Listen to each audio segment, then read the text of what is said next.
All right. So if you didn't have to work for money, what would you do with your life? Didn't have to work. So like, I'm retired. I think I go back to the book and take a nap. Just nap. Just nap. Call back. You don't have to worry about money. No, I'm just like, kidding. I don't know if you're rich or everything's taken care of, but you just don't have to worry about it. What do you do?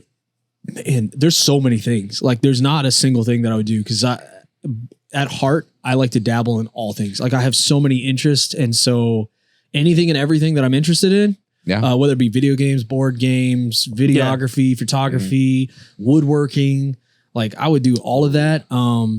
Obviously, like I would still be doing a bunch of ministry stuff because I've been doing it my whole life. I enjoyed that. Even without money, that would be definitely something I'd be involved in. I mean, there's so much. I love all that stuff. So all of those things, all of the above. Yeah. Short films. Yes. Yeah. Make movies. Write, whatever I can't do normally. I'll become a bladesmith. That's awesome. Yeah. Nice. Like forged in the fire. Create my own forge. Create my own tools. That's awesome. I'd buy my own tools. Ridge cut. Dude, you seem like the kind of guy that would start like one of those fighting circles like you see at the Renfest. He's like forging all his own weapons and armor and people just come. He's got like all the money to do it. Yeah, Eric's a secret dwarf. Yeah. Maybe you could join your gnome guild. Yeah, there you go. See the video game podcast if you want to know what that's from. Yeah. Call back there. I think I would just lean into some leisure things, man. Like there's things I would like to learn how to do and just don't have the time. So, bladesmithing kind of stuff, woodworking kind of stuff, digital stuff, like just for fun too. Cause a lot of the things that I'm learning how to do, I learned how to do so I can do it for something. Yeah, Like that's true. But if I didn't have to worry about it, sure. Yeah. Underwater basket weaving, like whatever. Dude, like I'll you don't already do that? I can't do it underwater yet. Oh, okay. So I think I would lean into learn something just for fun. Yeah. Travel, learn languages. Travel would be Travel great. would be bad. Learn cultures. That's one of the things I love about Deutsch. That's the one thing that I love about Deutsch. I love that like the colleges that you can do. Like you can go back. It doesn't have to be for a degree or whatever. You can go back and learn all sorts of things. So if money wasn't an object, like I would just take random courses to learn really cool stuff. That'd be awesome. Yeah. Well, welcome to the podcast. We'll see you in a couple seconds.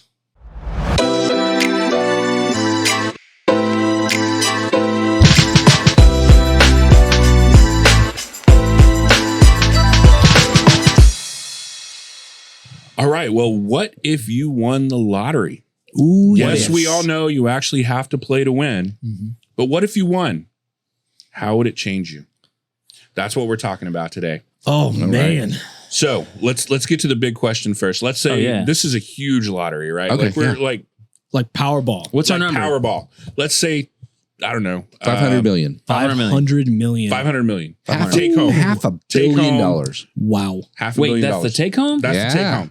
500 million. So if you just say, hey, I don't want to pay like in increments, I just want payout and it's $500 million. So the lump They give you one of those cold big hard checks digital that you get cash. to hold, No. right? Oh, no. Yeah. I'm not doing anything anybody knows about. Like I'm gonna hire a corporation. He's like, I got my own they're gonna go island. and receive on my behalf. I'm not putting my name out you there. gotta put your name out there. What would you give if you got that big of a lottery? And again, I know you have to play. We're just assuming we all just play. get that out of the way and say we all Okay. For the sake of the podcast, we've all played. We won. Okay, now what do we do? Everybody Yeah, makes what do the you joke. I don't play them. No, man. Oh, What'd you dude. give? Like, I feel like this is so cheesy and corny, and everybody's probably going to say this. Now there clarification. Okay. Are we talking American dollars or pesos? Can't take you anywhere, man. I would have gone euros. Pesos. Wow. Yes. Pesetas, yen, rupees? No. rupees. American Nice. cold hard. I don't know. Digital. Yeah. That's what I said. Yeah. I started saying it earlier. I was like, a cold, hard digital cash. Yeah. Because they're going to That's give right. you ones. Yeah. That's right. No, I like I said, I feel like this is like cheesy and a cliche, but like I would give a lot to my church. A lot. Oh, yeah. Like I would not want, that's the one thing I don't like. A lot of churches I feel like have to worry about the money side of things a lot of times. And if I was blessed enough to get $500 million, you better believe I'm going to turn around and be like, I want to make sure that while I'm alive, you guys don't have to worry about much. Mommy, I want to go to the church with a roller coaster. Yeah.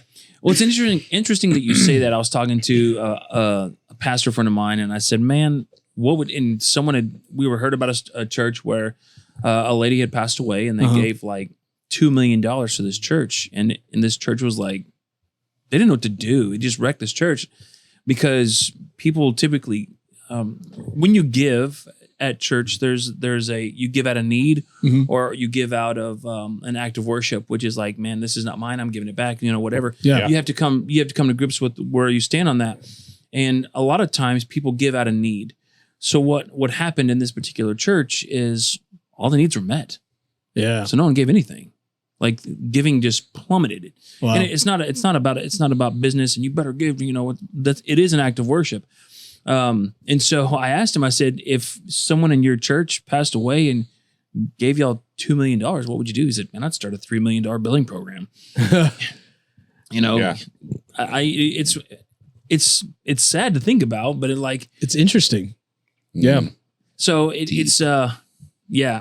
think I would do the same. That's an interesting take on that because it makes me, I was like, okay, if I give all this money, would people not give? I don't know, but I think in the heart of it, I'm just trying to be like, I don't want anybody, like even with my family, like I would definitely give money to family. I think all of us. Sure. Yeah. Your wife and kids are just like, no, not. You look at some of the like billionaires right now. They're like, no, I'm not leaving any money to my family because it will ruin them. Yeah. Like they were like, they have to make their own money. I would set up a college fund. Yeah, for the kids. take care of people. No, for sure. Yeah. No, everybody's getting Ferraris, dude. All of Lake Jackson. You get Nice. a car. You get a car. I'm just kidding. That's not happening. Everybody gets Nice. Teslas. Yeah. Oh man. So church. That's it. Save the environment. Obviously, give everybody a Tesla. I would give a lot of it for a lot of different things because I love a lot of people. I love a lot of things. But I would give a lot. But you brought up an interesting point, so I'm interested. Where would you give your money? Go ahead. Yeah, because I have an idea on that. So there would be an amount. I mean, of course, you'd have to meet with the pastor and be like, "Hey, man, this happened, and I'm about to give. So what do you want to do?" And then the elders would have to meet and go, "All right, how are we going to work this through?" You just earmark it to the specific ministries that you want to, Right. Yeah. Well, I know that there's another church that was given a healthy sum of money, and they created a team to have to figure out what are we going to do with this because they know there's again the potential of ruining things and people bickering over stupid stuff and so basically it became the mission fund. Like if people were going to go on mission trips or they wanted to do mission work, then they would have to apply, and that money was all allocated solely for mission. So basically, money that's going to take the message somewhere or invest in the community. So that's one way to have to tackle that, I don't know. I think I would have to parcel it out to different ministries. Like there's several different ministries or people that I know are doing a work who have to, like, they're living paycheck to paycheck, but they're like, look, this is what I'm called to do. I know God's going to provide, and to be able to be in a spot where you're like, what do you need? Just give me the list. So you're like me. Immediately, your first thought is like somewhere in ministry. That's where you'd give. I think a large portion of it. Like I think about private schools. Okay, a lot of private schools, they have quality education, but they can't afford to really pay their teachers. a whole lot. And so to help relieve that, to pour into some people that are pouring their lives into kids, but who also, love Jesus, to be able to bless those people for, the sacrifice and calling of teacher in that particular situation, to remove, I guess are we going to be able to afford to have these teachers next year completely and be like, man, this much for your, steward that well for your teachers and so on and so forth. You could set up a fund that would pay for everything off the interest. Right. Yeah. You're not wrong. Yeah. That's kind of what I would lean towards. Like I would, pick some amount to give. And then I would be like, this is for paying for staff. Like, this just pays for your people. You guys can figure everything out. Take good care of your people. This is, you taking care of your people. Maybe like a church planting kind of thing. Yeah. I've heard of churches where they take up a donation and they pay for like everybody's medical bills or, like whatever. Like, right. Oh, yeah. That sort of thing. Yeah. I'd fix healthcare. You fix it for $500 million. A little bit more. I wish. That kind of thing. Yeah. Finding a need and then be like, hey, we're just going to step in and we're going to fix that need. And I think but I like it's earmarked for, I know personnel is the biggest cost. Let me take that off your plate. And you dream about what you would do if you didn't have to worry about making it. And to try to figure out how to do it in such a way that nobody knows, like they know it happened. Yeah. But they, only a few people know. Yeah. It doesn't need to be public. No, not at all. Interesting. So to figure out how to, I'm not trying to monopolize. I want everybody to be able to answer. No. But, it is a loaded question. No pun intended again. It's a lot. It's a lot to put on people. Like I think about the money that I would, if this happened, the money that I would I want to give to my brothers, I want to take care of my parents, all of their medical bills if they ever have them in the future or, their home and so on and so forth. And I know that when large sums of money come into play, you have to approach things maturely. Or methodically, you know what I'm saying? Otherwise, you get ruined. And I don't want it. Yeah. As much as the potential as much as any of us would say we would still be the same person no matter how much money we had. I don't agree with it. That's even something that we're capable of doing.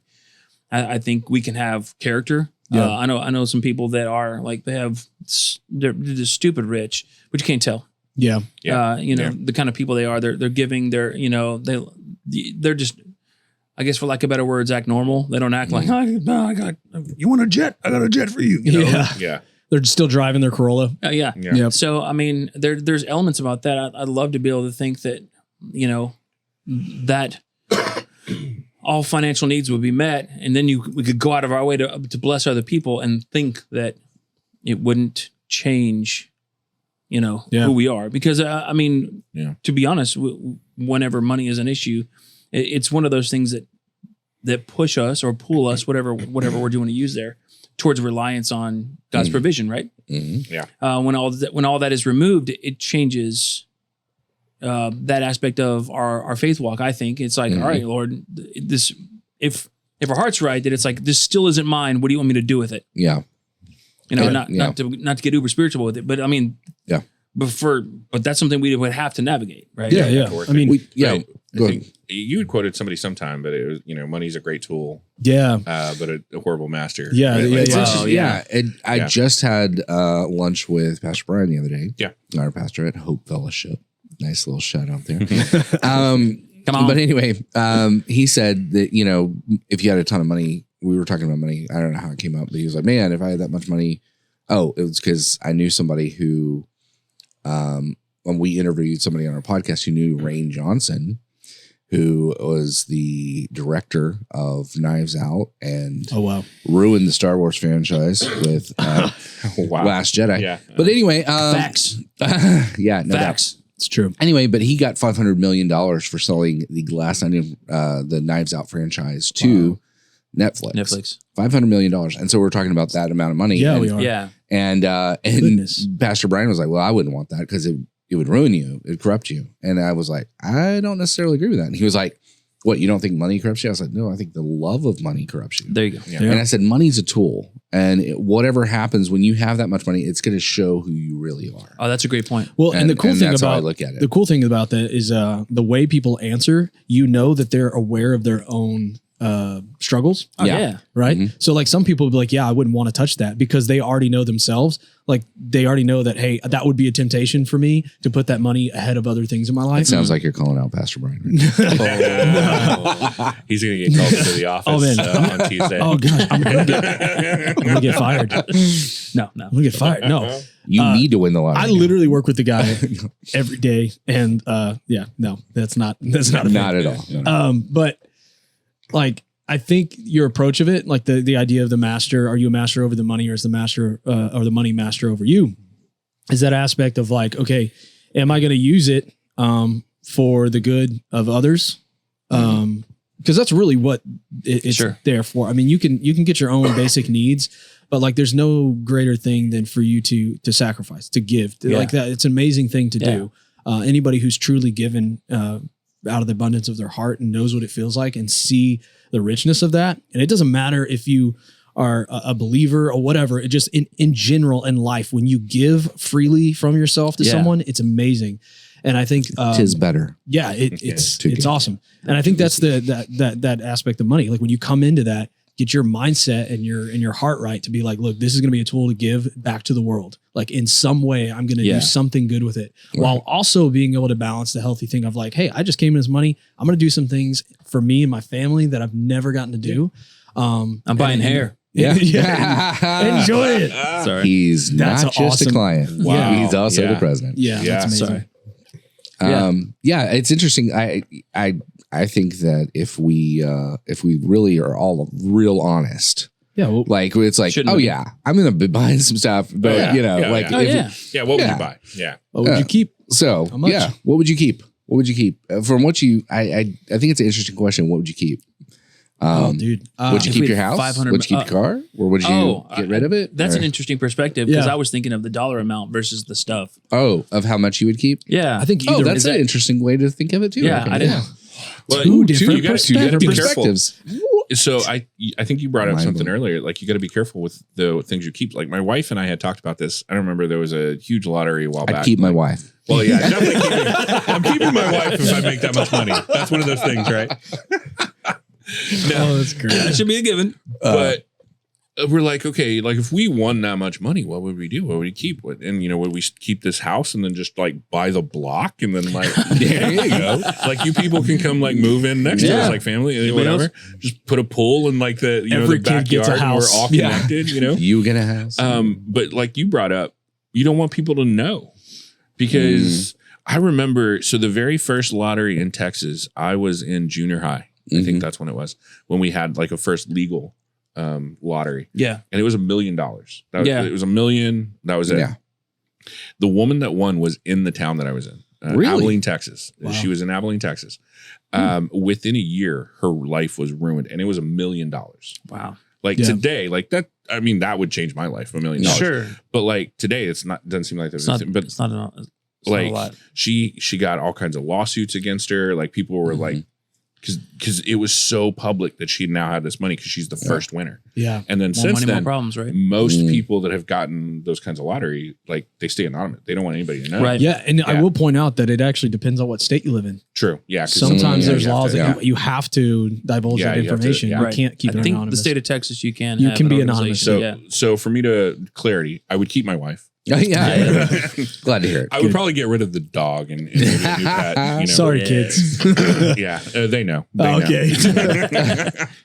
No, this won't be a surprise. My dogs would just have a separate house with air conditioning. Yeah. See, I would play it that way. I would get our dog her own house, little thing in the backyard. She could just live next door. Yeah, sure. I feel bad for all the dog lovers out there. Me and you are just like, I love the dog. I'm allergic. I'm and I've had this dog for so long, and every day it gets a little worse. Oh, like a little bit more of me dies because I'm allergic to this dog. You're like, and she just keeps living. Do you know how much damage to my organs from allergy medications? I kid. She's a good dog. She's a rescue, but man, the allergies. I love that. That's one of the first things that pop up from talking about lottery winnings. It's like getting rid of the dog. If you'd like us to do a podcast on pets, comment below. The fish, right? Oh goodness, no. So what was the question? What do we keep? What would you keep? Yeah, man. There's something about like the house that we live in right now. Yeah, like, it's a good house. I think I would keep it. Same. Like, I love our update. house. Maybe fix that bottom stair. I would have the stairs redone. It's just slightly different distance than all the other stairs. The builder really wanted to mess with people, and it's like an inch and a half different. Yep. And so the first time you walk on it, you just feels like you're falling. And so it's weird. I would have that fixed. There were some things, I would definitely fix, and but I think we keep that. Other than that, like I'd probably keep the cars that we have. Yeah. So I'm sure I'd get something nice to play with. But everybody always talks about like, getting another car, right? Yeah. Buy a dealership. To buy a dealership and then swap out.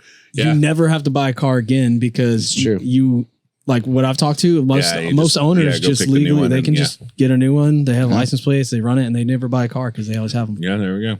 And then you have revenue. I don't want the headache. You know what I'm saying?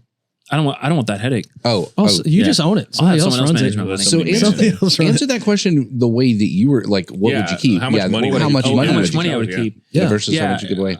Yeah, that's interesting because with that much money, you could invest in such a way that you could literally live off the interest. Yeah, forever. Like it wouldn't go anywhere. Yeah, as long as you live like a normal person. Right. Unless the market just utterly crashed and we lost all the value of the dollar. What? You know. I sure hope not. You know. Hush, hush. I think. Gosh. I don't know. I think there'd be at least 100 million in the bank or however much that could be. And then the rest of it would be allocated to, giving or, you could build a trust taking care of not just my kids' college, but other people's college. But I think there would be specific businesses like, we're talking about, small businesses that you want to see succeed that you could actually invest in. And, they need that seed money in order to get their feet on the ground and stuff like that. Just having your eyes open to the ability to do that. So having at least 100 in. Be remembered. Yes. US. Oh gosh. Investment property has 500 million that they're looking to. That's right. To use, I'd keep my truck. I'd just fix everything about it that's broken. Whenever you get to take it to the that shocks me. I know what truck you drive. That's hard. That's right. Dude, it's like, wow. That's hard. You just take it in and be like, for as much it's going to cost you to fix the truck, just buy the new model, man. No, but see, the cool thing is I want to drive it for a little bit longer until I find someone who needs a vehicle and I'll be like, I got you. And then this has nothing wrong with it. He's like, I've got $100 million, but I'm going to give you my old truck. No, I mean, yeah. I'm sorry. I'm not attached to it. I mean, the same vehicle, the next vehicle will probably be the same way. I'll drive it for a little while and then be like, here. I don't see. I know that why that seems hilarious, but having thought about this probably more than I should, it's the element of handing someone brand spanking new that they've never experienced before and be like, steward this well. And you're like, how? Just like we're trying to figure out how in the world we would live with $500 million. Literally, I can't fathom it. I would keep my job. Because that's a calling and that's a part of purpose, and I want to help stay grounded. Yeah. And until I was liberated from that. Otherwise, I would like you're saying, I want my kids to work. I still want my kids to work. I'm not, go get a job. They need to understand the value of work. Like I think that's part of us.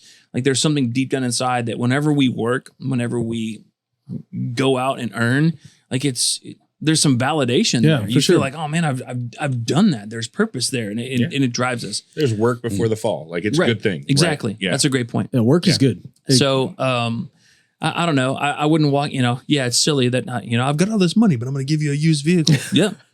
Yep, I am. Look a gift horse in the mouth, buddy, if you want to. I know. And if I need to buy like 8 more. I'm making a joke and he's just like, that hurts, man. We go serious. No, it didn't hurt. I'm just like, this is the reasoning behind that. But I would get like, you get a designer or whatever. I'm like, I just don't operate like that the guys way. who buy the Ferraris for friends and stuff like, No. I mean, I couldn't. You just become Mr. Beast and you're just going to go out. Yeah, see, that would be Mr. so Beast, rad. That I would talk return. Talk about a fascinating guy and a fascinating business. And he deals with this exactly what we're talking about. He didn't do a lottery, but I mean, he deals with this kind of money like all the time. And and he talked about how he lives in like the most minimal way. Like he doesn't keep any of it. He's like, I live on such little, I don't need it. It blows my mind. So. Which is awesome to be in a position then to be known for being able to just turn around and give it. Yeah.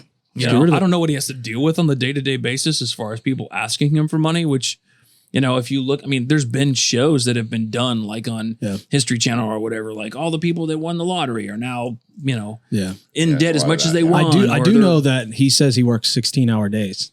But he said that's his choice though. He said that's what works for him. Precedent that he set for himself. Way even before he had money. So that's how driven he is. That goes back to like our opening question today, right? Like if you didn't have to worry about work, what would you do? And some people would be like, no, I would just get more into my job. Because now I'm not working for the money, I'm working for the fun. Yeah, which is awesome when you have that burden taken off. The great thing about money, even though it can be a vice for good and evil, it's like one of those things. It's like when you do have it, there is a burden that's lifted that allows you to free your mind of all the things that kind of plague you with anxiety and all these things of the future and bills and stuff. But then you're like, okay, now that I don't have that stress, all these things that I was working towards, I can fully do it without any of the negative emotions of them. Sure. Which is pretty cool to think about. But I thought you were going to quote the Matrix there.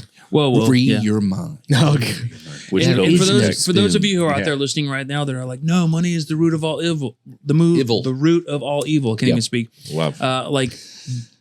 That's not what that should be on a shirt. That's in the Bible. That's not in the Bible. That's not. That's the love of money. It's the love of money that's the root of all evil. I can't tell you how many times I've had that conversation with people. I'm like, that's not what it says. Go look, but it's in the Bible. There are multiple people, especially in the New Testament. You can go Old Testament too. Yeah, where God has blessed them with lots of money, and then they support the church. They plant churches. They have churches in their homes. They support Paul as he goes. So it's money is a tool. Yeah. But when it comes an idol, it's I don't want to be a tool because of money. Yeah. Yeah. Okay. For sure. So back, I think it was the 80s. There was a movie, Brewster's Millions. Yeah. Yes. Right. Like this guy could win so much money, but he had to waste so much money. Mm-hmm. So if you were just going to go out and buy some crazy stuff because you had to do this to get this money, what would you buy? Hands down. First off, there's this $30,000 computer. HP just made it. It has 4 GPUs in it that are 3090s. Wow. It is the biggest, it's a huge computer. And it is a beast though.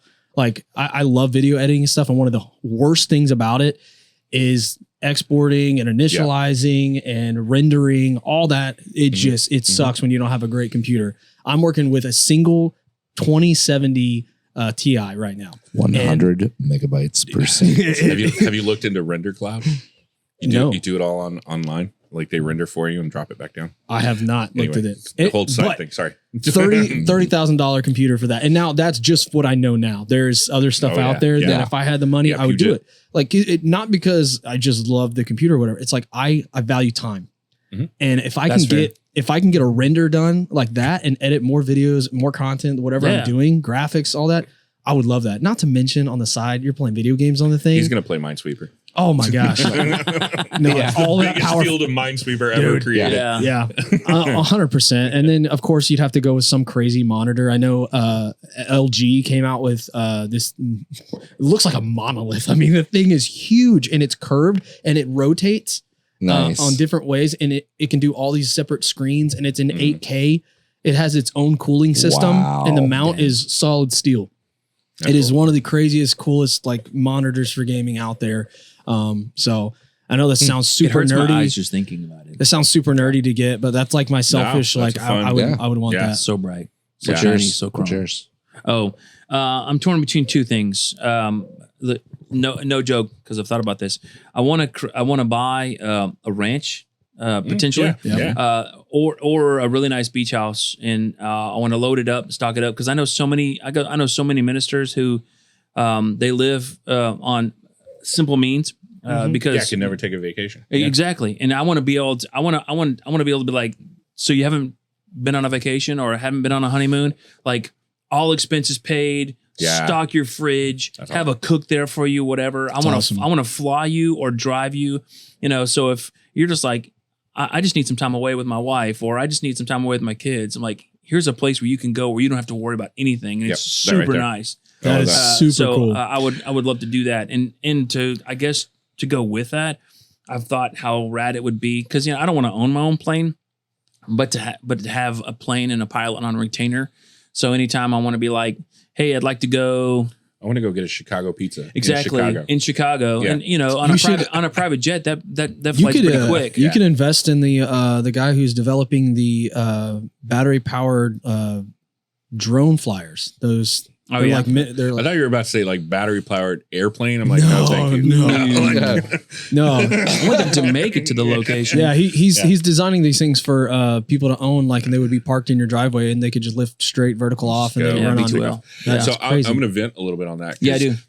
I've gone to lots of youth leader, director retreats, pastor retreats and stuff, right? And then people are like, oh yeah, so and so, they have this place out and whatever beach, and they always let me go and do a full vacation. I'm like, dude, Yeah. Where's that guy? How long have I been doing this? Come on. Yeah. You're like, at what year does that trigger It's like, that weird. for He's you? like, I've been doing this 2 years. I'm like, no, but, you know, we don't do it for the beach vacation. So if anybody's I mean, watching this podcast and you have a beach house or a ranch house, all inclusive. Jason has a family that needs a vacation. They do. That'd be They awesome. desperately need it. Yeah.